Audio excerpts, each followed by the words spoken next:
Selamat pagi pemirsa, apa kabar Anda pada pagi hari ini? Senang sekali saya Ibnu Fadil dapat menemani Anda di Berita Kaltim hari ini. Sejumlah informasi penting telah kami siapkan untuk Anda dan berikut di antaranya. Kematian 3 pekerja di Palka Kapal Nur Hasanah 5 masih diselidiki polisi di Balikpapan.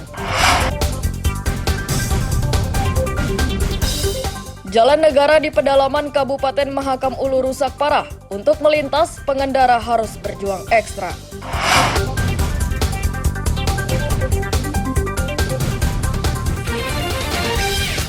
Di Perjiwa Tenggarong seberang, Kutai Kartanegara terdapat objek wisata yang memiliki panorama alam nan indah.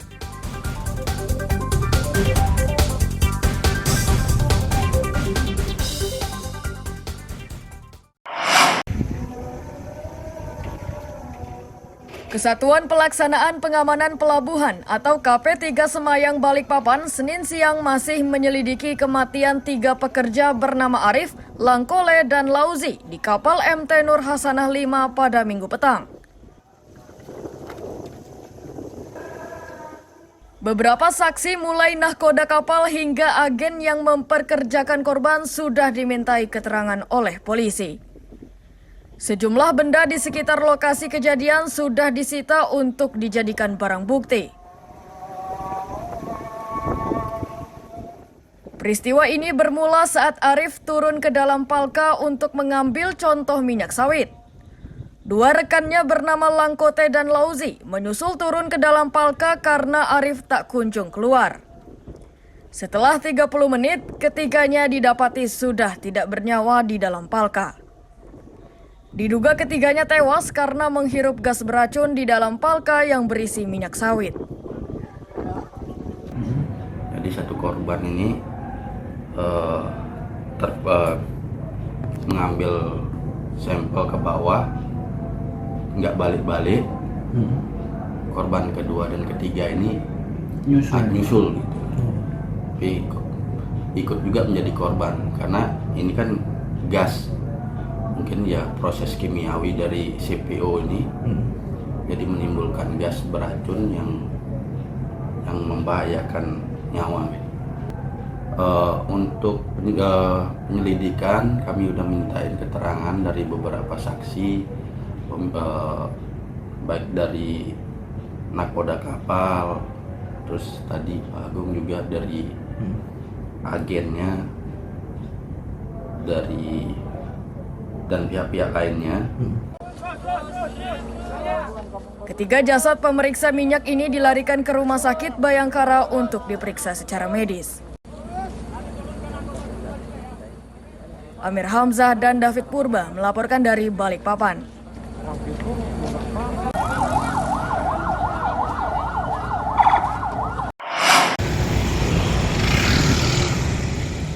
Pemerintah Kota Samarinda bersikukuh tidak menerbitkan izin pembangunan gedung mini soccer di lahan milik Pemprov Kaltim yang lokasinya di kawasan Forvo Samarinda karena lahan tersebut merupakan daerah resapan. Wali Kota Samarinda, Andi Harun meminta pihak yang dipercaya oleh pemerintah provinsi tidak lagi berupaya mendapatkan izin pembangunan. Melalui cara apapun, Pemkot tidak akan memberikan izin tersebut. Izin pemanfaatan lahan akan diterbitkan jika untuk pengendalian banjir. Andi Harun yakin sikapnya ini dipahami Gubernur Kaltim. Mahdi, mewakili Kajali, yang saya hormati JM. Saya perlu sampaikan bahwa Samarinda tetap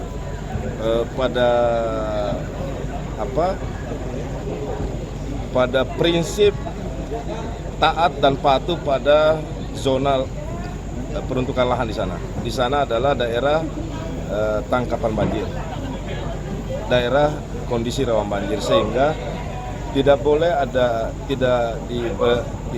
kita perkenankan ada kegiatan pembangunan apapun yang bertentangan dengan zona pemanfaatan lahan.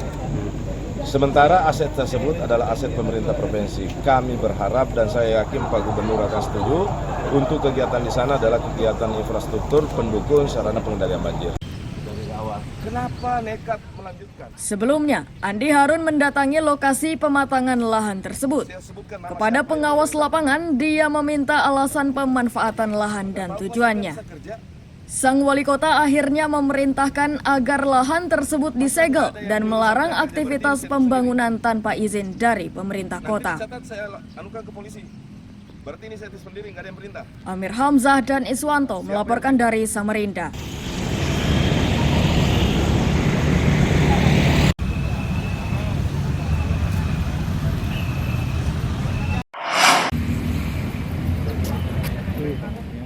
Ansyar, pria berusia 30 tahun ini digelandang ke Mapolresta Balikpapan Senin siang. Ansyar ditangkap karena kedapatan menyimpan 0,50 gram sabu-sabu yang baru dibelinya dari seorang pengedar yang kini dalam pengejaran polisi.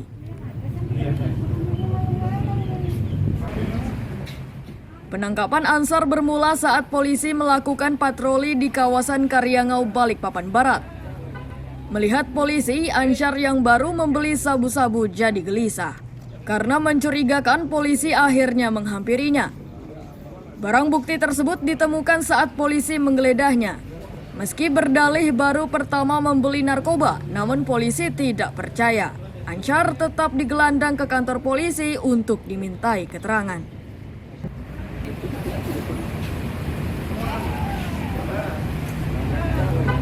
Adapun kronologisnya, ya pelaku membeli untuk digunakan sendiri. Adapun barang buktinya satu buah paket narkotika jenis sabu-sabu, beratnya 0,50 gram. Berapa beratnya, Pak? 0,50 itu beratnya, untuk digunakan sendiri. Alamat Komplek Geraha Indah, Kelurahan Geraha Indah, Balikpapan Utara. Ansyar dijerat Undang-Undang Narkotika dan terancam pidana 5 tahun penjara. Amir Hamzah dan David Purba melaporkan dari Balikpapan.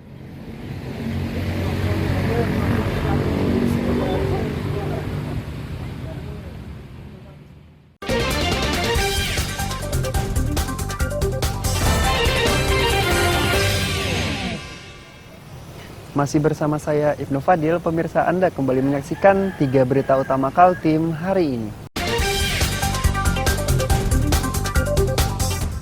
Kematian 3 pekerja di Palka Kapal Nur Hasanah 5 masih diselidiki polisi di Balikpapan. Jalan negara di pedalaman Kabupaten Mahakam Ulu rusak parah. Untuk melintas, pengendara harus berjuang ekstra.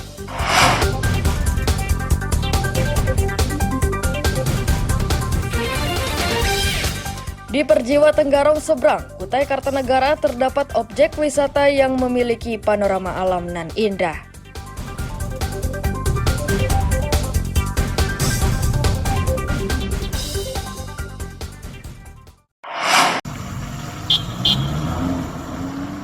Pengendara yang melintas di Jalan Long Pahangai dan Long Apari, Kabupaten Mahakam Ulu ini harus berjuang ekstra karena jalannya berlumpur dan licin.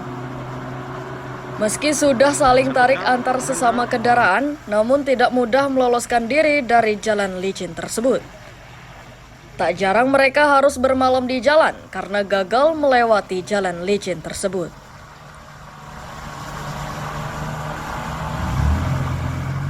Wakil Bupati Mahakam Ulu Yohanes Afun menyatakan, kondisi seperti ini selalu dihadapi warganya saat melintas di musim hujan. Pemerintah kabupaten tidak bisa berbuat banyak karena jalan tersebut merupakan jalan negara.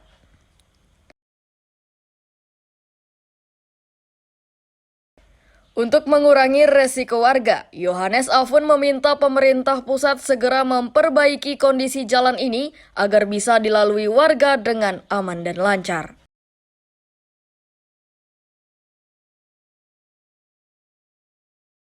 Supaya ruas jalan yang ada di Mahakam Ulu ini, terutama ini kan kita ibaratkan ini jalan nasional gitu ya, supaya ini segera dibangun, bukan hanya dipelihara-pelihara begitu saja atau dibuat beberapa segmen-segmen aja seperti itu, tapi harus ditangani tuntas gitu. Semua ruas ditangani. Misalnya kalau anggarannya tidak cukup dalam 1 tahun itu, bisa saja dianggarkan berapa dulu, tapi ada yang pekerjaan fungsionalnya. Beratnya jalan ini menyebabkan warga kesulitan menjual hasil pertanian. Jika hasil panen diangkut menggunakan jalur sungai, maka biaya yang harus dikeluarkan lebih mahal.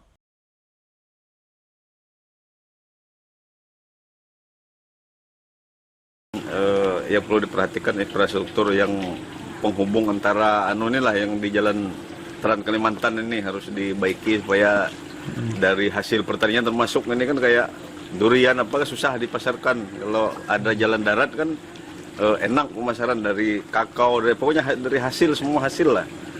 Mulai sengon ke kakao itu akses produksinya ataupun penjualannya mudah.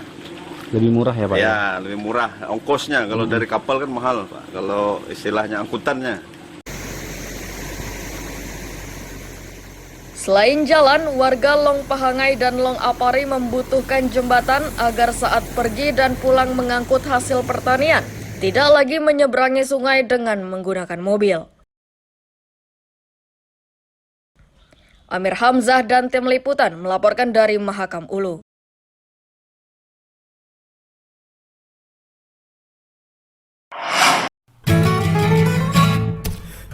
Panjaitan sampai Lempake, ada jalanan yang bikin capek, banyak berlubang sampai bergelombang, jadi naik tekanan.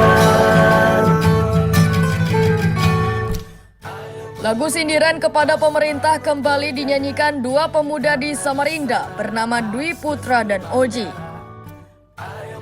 Lokasi yang disasar kali ini adalah Jalan DI Panjaitan, Kecamatan Sungai Pinang. Dwi Putra menyatakan sindirannya tersebut bukan untuk menghujat, namun untuk mendorong pemerintah agar segera memperbaiki jalan. Keduanya menyindir melalui lagu karena dampak kerusakan menyebabkan sering terjadi kecelakaan.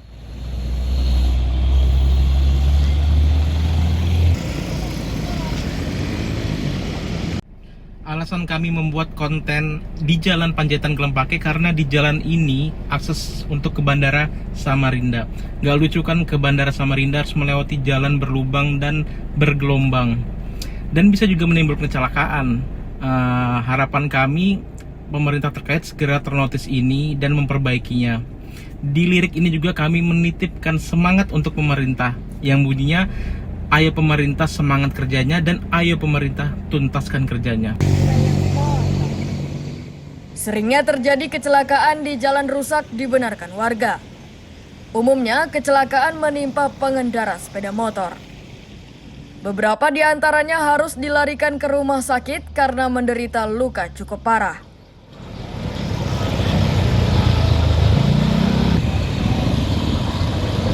Sudah waktu tahun yang kemarin ini kan banyak korban, ada patah juga. Kakinya patah? Ya, masuk di sini, diambil ambulan. Oh, apa motor Bu ya? Motor. Motor ya? Motor sama motor baku tumpuk begini. Oh, berarti sudah sering kecelakaan di sini? Banyak. Banyak ya? Ya, sampai masuk ambulan di sini dari Kertayo. Kemudian itu ada kursi di situ atau ada kota itu dikasih tanda apa itu Bu? Tanda untuk yang lubang itu nak. Dalam itu Bu ya? Dalam. Kalau yang sebelah sana Bu? Itu kan baru-baru ada mobil truk timbun nih. Oh, baru tertimbun ya? Iya, diinjak-injak di mobil, akhirnya dia amblas. Terus hujan, masuk lagi kan? Iya. Ya. Oh, yang paling parah sini Bu ya, yang ada air ini ya? Warga dan kedua pemuda ini menanti reaksi pemerintah kota, pemerintah provinsi maupun pemerintah pusat. Mengingat jalan tersebut merupakan akses utama menuju Bandara APT Pranoto. Amir Hamzah dan Iswanto melaporkan dari Samarinda. Jadi naik tekanan. Ayo pemerintah semangat kerjanya, karena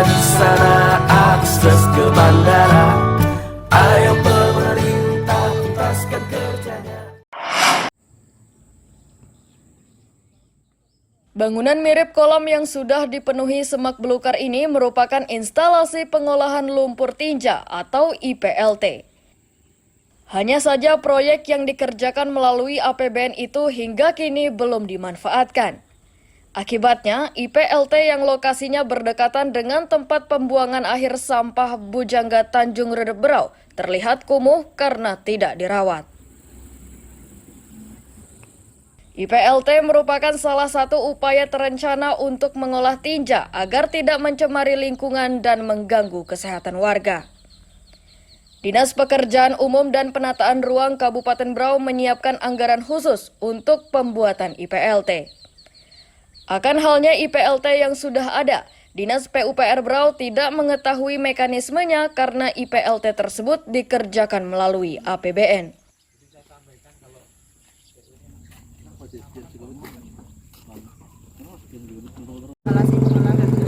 Ini lumpur tinja kan di Berau belum ada, sudah ada tapi tidak berfungsi karena waktu itu belum ada listrik.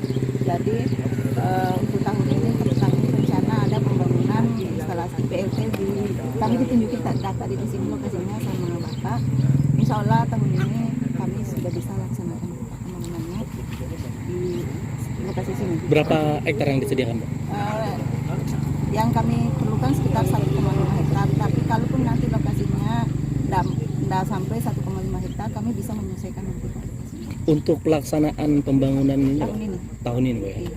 Bu, berapa anggaran yang dibutuhkan untuk? Anggarannya secara keseluruhan 9 M. 9 miliar. Tapi kan itu ada untuk yang lain, sekitar 8, berapa kan untuk fisiknya. Siap. Untuk pengolahan tinja kita yang sekarang ini apakah berfungsi atau gimana, Bu? Tidak, Pak. Sudah tidak berfungsi. Dari awal pun pembangunannya kan dari APBN, dari awal nggak ada. Nggak ada, Bu, ya? Tidak berfungsi sama sekali. Di tahap awal, IPLT yang akan dibangun ini hanya menampung lumpur tinja dari 4 kecamatan terdekat, yaitu Tanjung Redep, Teluk Bayur, Sambaliung, dan Gunung Tabur. Amir Hamzah dan Miko Gusti melaporkan dari Kabupaten Berau.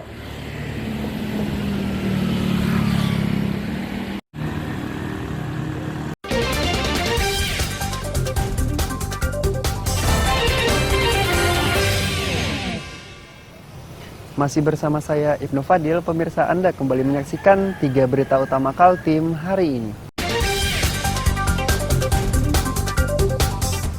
Kematian 3 pekerja di Palka Kapal Nur Hasanah 5 masih diselidiki polisi di Balikpapan. Jalan negara di pedalaman Kabupaten Mahakam Ulu rusak parah. Untuk melintas, pengendara harus berjuang ekstra.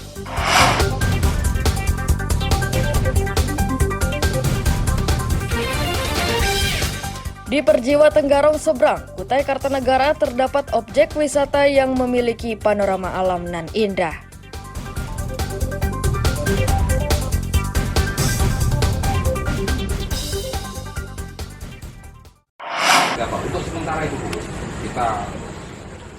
Diskusi antara polisi dan pekerja ibu kota negara ini digelar Jumat siang. Diskusi yang berlangsung tak jauh dari lokasi pembangunan ibu kota negara saling memberi masukan antara polisi dan pekerja di kawasan IKN. Pertama apa? Untuk pengamanan, Polres Penajam Pasar Utara akan menerapkan sistem aktif yakni melibatkan pekerja terlibat langsung dalam hal pengamanan aset dan peralatan kerja. Minggu sekali kita harus kerja di sepak. Pekerja dari luar daerah juga diingatkan untuk melengkapi data diri agar saat pemilu tetap bisa menyalurkan hak suaranya. Pekerja dari luar daerah yang datang dengan membawa kendaraan diminta segera melakukan penertiban administrasi kendaraannya. Di bilingnya IKN. Nah, jadi tiap tanggal 14 itu kita cek monitoring gitu sudah. Nanti parah di sana. Apalagi yang kenapa kita bilang updating belanja masalah karena dinamikanya selalu berkembang. Tadi beberapa poin yang kita dapatkan tentang masalah pola baru nanti penjagaan keamanannya dan targeting mereka adalah pengerjaan proyek dengan tepat waktu. Kita tidak hanya menggunakan model pengamanan pasif tapi aktif. Jadi mereka juga kita libatkan dalam melakukan pengamanan terhadap proyek-proyek atau alat-alat logistik untuk penunjang kesiapan proyeknya. Itu yang pertama. Yang kedua, kita juga sosialisasikan dengan rencana adanya TPS khusus di tahun 2024 supaya hak politik dari para pekerja yang terutama dari luar Kalimantan yang bekerja di sini bisa terakomodir. Terus yang selanjutnya kita juga mengajak kesadaran para pelaksana proyek untuk mulai melakukan penertiban administrasi kendaraan bermotor. Selain di kawasan IKN, diskusi serupa digelar di sejumlah polsek di wilayah Penajam Pasar Utara.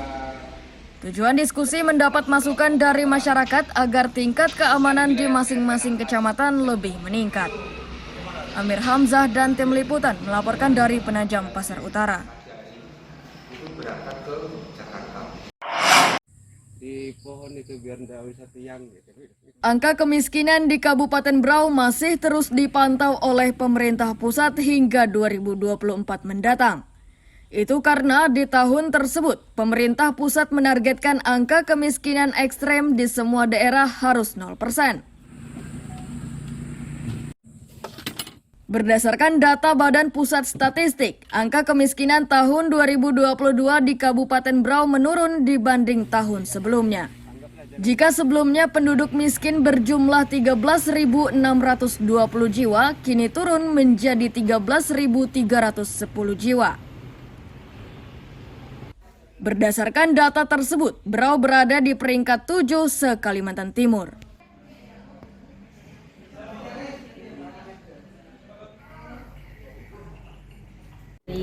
Kalau untuk Berau di 2021 persentase penduduk miskinnya itu 5,88%. Sementara di 2022 itu turun ke 5,65%. Kalau untuk jumlah juga secara jumlah kita turun. Di Berau itu penduduk miskinnya 2021 kemarin 13.620 jiwa. Kemudian 2022-nya turun menjadi 13.310 jiwa. Itu. Kalau dibandingkan dengan provinsi, persentase penduduk miskin kita itu di bawah angka provinsi. Provinsi Kaltim itu 2021 6,54% dan di 2022-nya 6,31%. Nah, untuk estimasi angka kemiskinan, metodologi dari BPS itu hanya bisa estimasi sampai level kabupaten, Pak. Oh. Kalau untuk kecamatannya kita tidak ada angkanya. Oh, tidak ada angkanya ya. Tingginya angka kemiskinan di tahun 2021 tersebut disinyalir dampak penyebaran COVID-19. Upaya pemerintah mengurangi angka kemiskinan tersebut dengan sejumlah program bantuan langsung tunai atau BLT. Amir Hamzah dan Miko Gusti melaporkan dari Kabupaten Berau.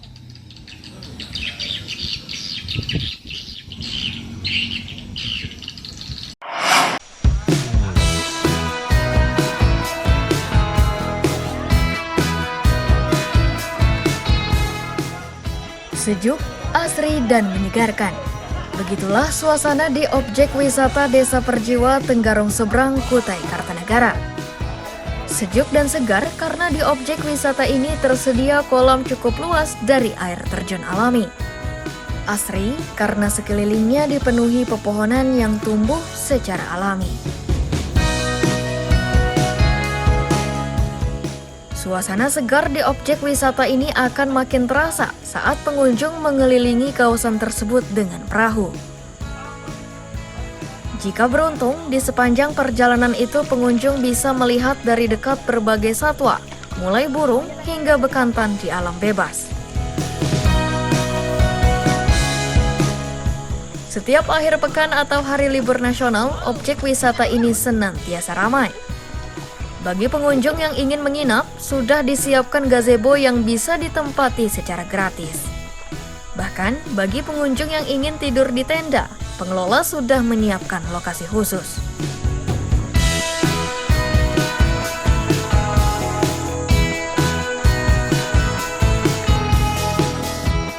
Lumayan menantang, adrenalin. Betul. Kita nginap sih dari kemarin sore nginap. Kita berenam. Di mana? Kita dari Samarinda. liburan weekend. Melepas penat, healing-healing dulu ya kan. Uang masuknya berapa ke sini? Uang masuknya 15.000 sih. Worth it nggak dengan uang 15.000? Worth it banget. Ada WC-nya bersih, airnya, fasilitasnya lengkap sih. Ada warung juga di dalam, ada penyewaan perahu juga. Air terjunnya juga banyak. Nginap tidurnya di mana? Ada villanya sih, ada pendoponya. Jadi kita di situ. Walaupun kita punya hammock sama tenda juga, tapi kita tetap taruh barang-barang di sana.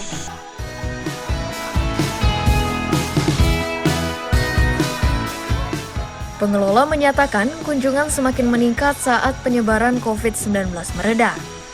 Sebagian dari mereka merupakan penduduk lokal, sebagian lainnya datang dari luar daerah seperti Bontang, Samarinda, Balikpapan, dan lain-lain.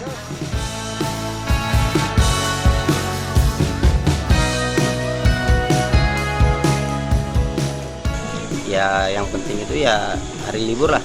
Artinya kan hari libur Sabtu Minggu kan. Banyakan dari mana mereka, Bang? Ya kalau daerah itu ya sudah dari Bontang, Samarinda, Balikpapan itu udah lah. Ada fasilitas apa aja, Bang, yang ditawarkan sama Perjiwa, Bang? Kayak gazebo. Gazebo ya? Gazebo kayak perahu apa itu, ini lesehan kayak gini kan. Seadanya dulu lah. Kalau gazebo ini dipungut biaya nggak sih, Bang? Kalau gazebo ini sebenarnya nggak dipungut biaya, soalnya belum selesai kan. Kami cuma hanya tiket camping 20.000 per orang. Sama kalau pakai lampu kan narik kabel sendiri kan, nah itu 100.000 per malam. Kalau tempatnya masih free.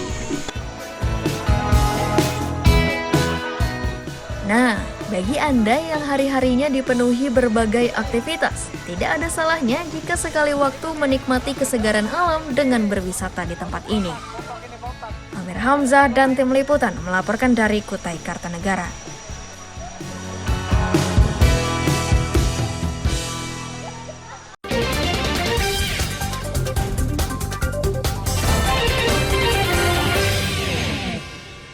Pemirsa, berita tadi menjadi akhir kebersamaan kita pada pagi hari ini. Saya Ibnu Fadil dan tim redaksi pamit undur diri. Selamat pagi, salam sejahtera, dan sampai jumpa.